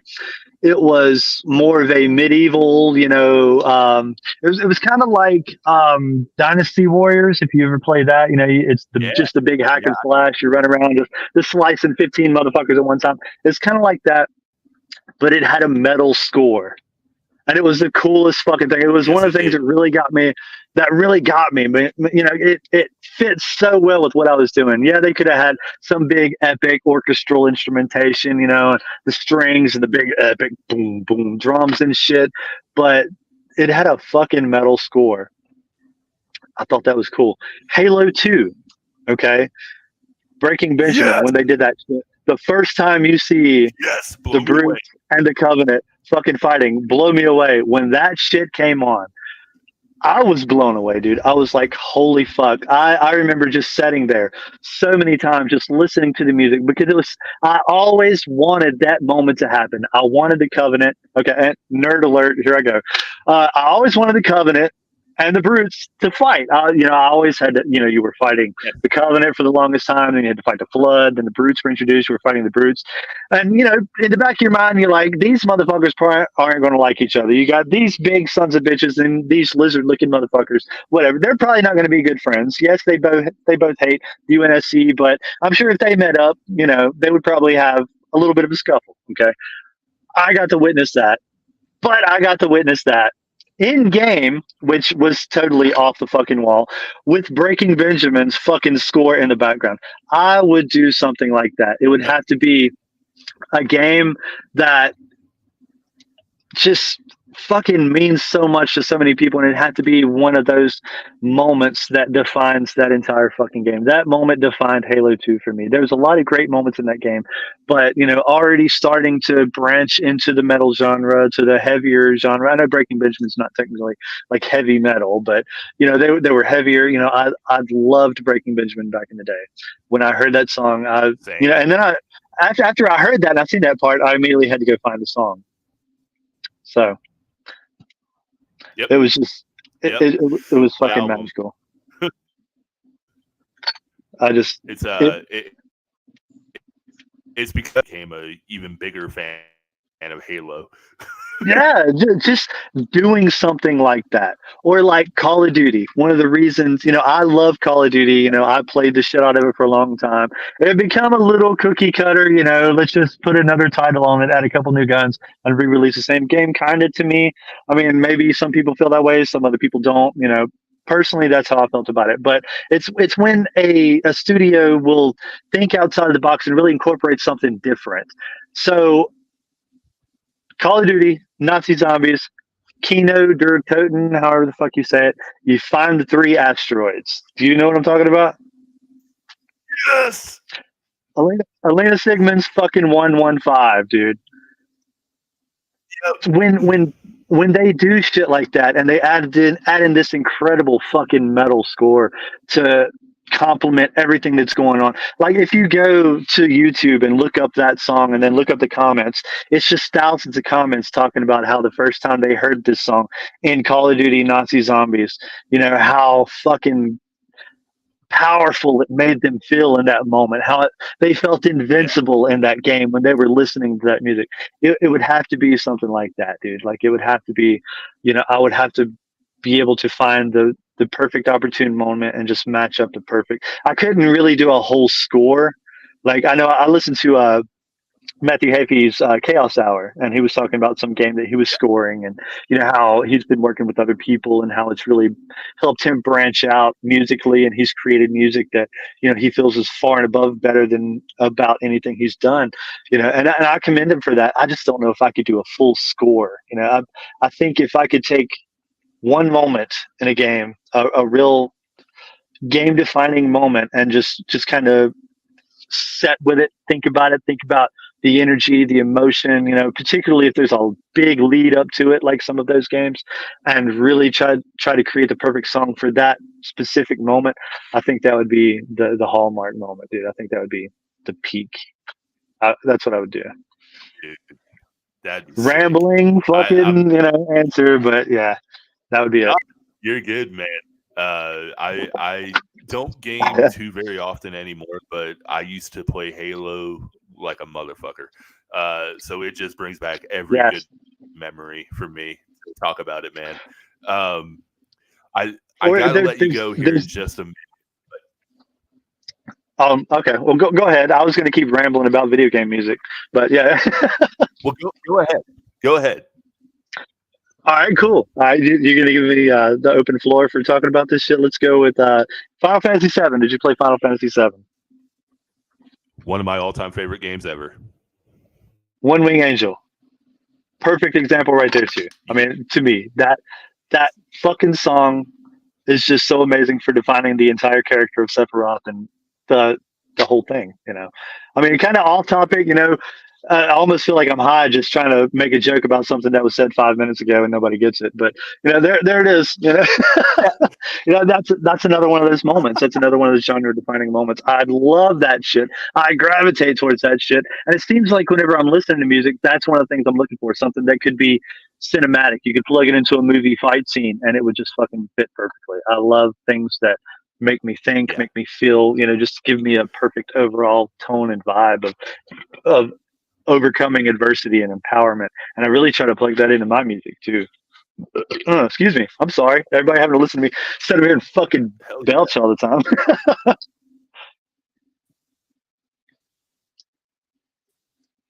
But yeah, I mean, so many good fucking songs in music or in video games. Probably be Doom.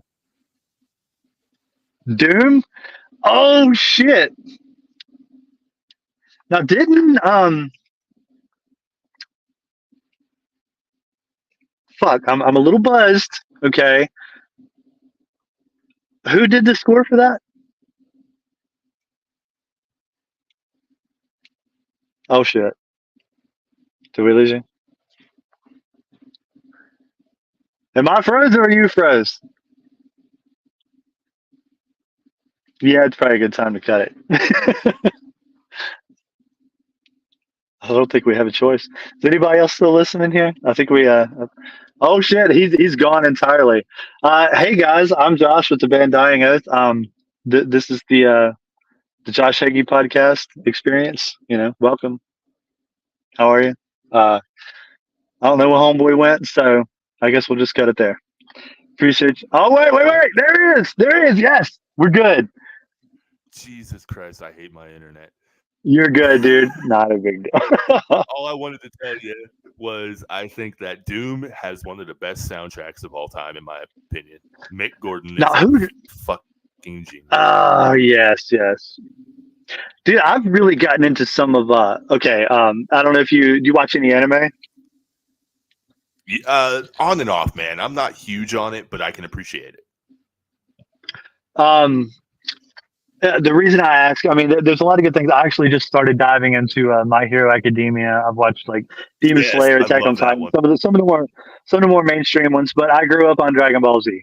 Okay, and I bring it up for this reason: Dragon Ball Z U.S. broadcast version on Toonami. Wasn't it Bruce Faulkner? His fucking music. I'm sorry. I know there's fucking anime purists out there. They're gonna hate me for this. I'm sorry. His fucking music in that made it for me. I go back. I know everybody. Well, you got to watch the Japanese version, man. It's so much better. It's maybe what they're saying is better, but the music, Bruce Faulkner fucking nailed the vibes for me, man. I loved the music that he put to it. I went back and tried to where they had the big like copyright dispute or some shit. They won't play his music anymore. Like whenever Super come out, I was like, fuck yeah, more Bruce Faulkner. And then I was like, no, that's not going to happen. But if I go back and I'll rewatch any kind of Dragon Ball Z, it's got to be that. I cannot watch it with the weird fucking Japanese music behind it. It doesn't do it for me. Like Namek's fucking music, the Vegeta Super Saiyan theme, the fucking piano music when big shit was about to go down. Gohan's fucking theme when he went Super Saiyan 2 against Cell. Goku transforming into Super Saiyan 3, Bruce Faulkner's music for that. It was all so fucking good and just fit it. It fit it in a way that rival. Oh my god, yeah, dude. I mean, that was some wild music. Like the whole Android saga had some wild fucking music, man. Like it was a little bit out of the box after listening to the darker kind of slower, all this terrible shit's happening on Namek, the real slower music, and then bouncing into Trunks and the androids and all that. I hope you guys watch Dragon Ball Z. If not, you're probably like, fuck these dudes. I don't know what the fuck they're talking about. Check it out. It's good shit. But if you watch it, watch the US broadcast version. Please do yourself a favor. Yeah. It's so much better, especially if music is a big part of it for you. Score to that did it. Like that was it. Oh, dude, the soundtrack to the movies of Dragon Ball Z, I owe so much of my music taste to. Yes, fucking cooler, dude. It had didn't it have like Deftones, like change? It had Deftones. Yep. It had another one on there too. I haven't seen it in forever. I can't remember what it was. It wasn't Pantera. I'm trying to remember which one had Pantera on it. Maybe I can't remember if it was a Broly or I can't remember, man. But I know that like you're around the same age as me, probably. I mean, you probably remember the older like Dragon Ball Z animated music videos that you could find on YouTube in the early days of YouTube. People would like they would think of. Yeah, dude, like Metallica's 4-Leaf Clover to Gohan fighting Cell, or like Star Wars fucking Duel of Fates whenever Majin, Vegeta, and Goku's fighting. Shit like that, dude. It just the music makes it. It adds so much more of a level to it that it's hard to describe, and that's why I gravitate to Bruce Faulkner's version. Plus, it's more nostalgic. That's what I watched as a kid. That's what got me as a kid. That's the one that. Like that vibe is what I adjusted myself to. That just put my whole psyche into that and just living in that moment with those characters to that music and everything. And when the smallest thing has changed, I'm like, yeah, no, fuck this. I can't do it. Like everybody's talking about how cool Ultra Instinct Goku music is. It's like if they'd had the piano, fucking Super Saiyan Vegeta's piano music fire, I actually learned to play that on guitar. That song is actually what got me playing guitar again when we started Dying Earth. I'd stopped playing guitar for like 3 years. I think it's 94 Stones. Shout out to him or them or whoever does that. I watched the YouTube music videos. Fucking amazing covers of that music. 94 Stones. But I watched the cover of the Super Saiyan Vegeta music, and he's playing on guitar and on bass and on drums and adding in some of the vocalization from the show and shit. And I was like, this is fucking cool. Okay, I haven't played guitar in a while. I know it's fucking rusty strings. I'm going to break my guitar out and I'm going to check this shit out. I'm going to learn to play this just for my own personal mental stability and well-being. I have to learn to play this. I've always loved that. So I started playing that, and then I started playing other shit. And I hit up the Ryan and this other guy, Hunter, that we used to jam with. I'm like, hey, you guys want to jam again? And then we fucking started the band. Like I owe it to Vegeta Super Saiyan theme covered by 94 Stones. That's how powerful that shit can be, man. Hell yeah, dude, that's awesome. I love it. I know we got to wrap up. My internet connection's about to just shit out on me, but I want you to know. I'm about 3 beers in and I got to piss. Been amazing. This has been amazing. I'm glad you enjoyed it. I know. I know you don't do these often, but next time, if there is a next time you on again, and we can just shoot the shit, because I mean we clearly can. I'm cool with this, man. I'm totally cool with that. Like I told you whenever we were talking about it initially, we've done a ton of interviews, and it's nothing against them. We thank them so much for the opportunity to come out and talk and promote new music or a new EP or a tour coming up or something like that. But some of the questions that we get asked, we've just been asked so many times that it's refreshing to just be able to come on and just talk, just have a conversation, just, get things off of our chest that we think about or have been, talking about amongst ourselves. I mean, there's only so many times I can talk about the history and the formation of Dying Oath or who writes our music and where does it come from before I just want to pull my hair out. And again, I understand the need for some questions because the point is to try to get us out to new people, and new people don't know these things, and it's kind of like Jimmy Buffett having to play Margaritaville, for the 9,000th time. You got to do it. I get that. But, it's nice to be able to just cut away from that sometimes and just have a real conversation and just talk about shit, just talk about fucking video game music and, venues in Johnson City and just random shit, I agree, man. This has been really fun. Cool. I was slightly nervous. I was like, "Oh man, I hope I can bring enough to sink his teeth into." But I'm glad to see that. Like we've been running for almost 2 hours. I mean, this is awesome. It don't take much for me, dude. It don't. Like Mindy will tell you, whenever I do interviews with her, I've got to stop myself because I'll just fucking talk and talk and talk and ramble, and then I'll ramble so long I forgot the original fucking topic, and then I'll end on something completely different than what we started off before. Somebody will ask, what's your favorite type of beer, and I'm talking about, just the weather for Saturday or some shit. 30 minutes later, it's like just random shit. So anyway, but yeah, dude, I've enjoyed it. Hey, that's a good idea, actually. I'd probably partake. Right? But man, I hope to see you in the future, actually in person. I either need to catch a show or I need to play a show with you. I'm undoubtedly sure it'll happen at some point or another. I mean, it seems within the local scene, everybody ends up playing a show with pretty much everybody else at some point or another. It'll happen. Probably next year. Actually, we're going to try to focus a little bit more towards that way. We'll try to set something up.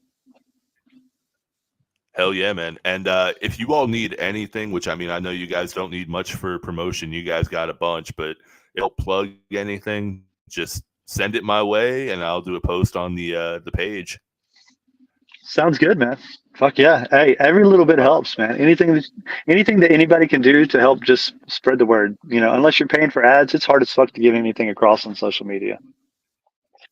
It is. It's a necessary evil, unfortunately, in my opinion. It is, and can be really beneficial if used right. God damn it, I keep wanting to branch off into these long conversations, but I gotta piss. Like, I ain't gonna lie, I gotta piss. These beers are catching up to me, bro. So we'll continuation till part 2.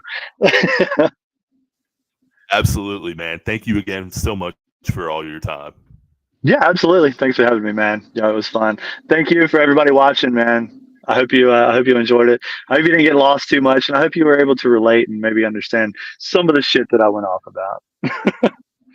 Oh yeah, dude. This was a great episode, man. So you have a wonderful night, and I will catch you down the road. Sounds good, man. Appreciate it. See you, brother. All right. See you, everybody. So that was Josh Hagee from Dying Oath. That was pretty freaking cool. My internet's been all over the place tonight, and I'm not entirely sure why. And it's been a bit of a damper.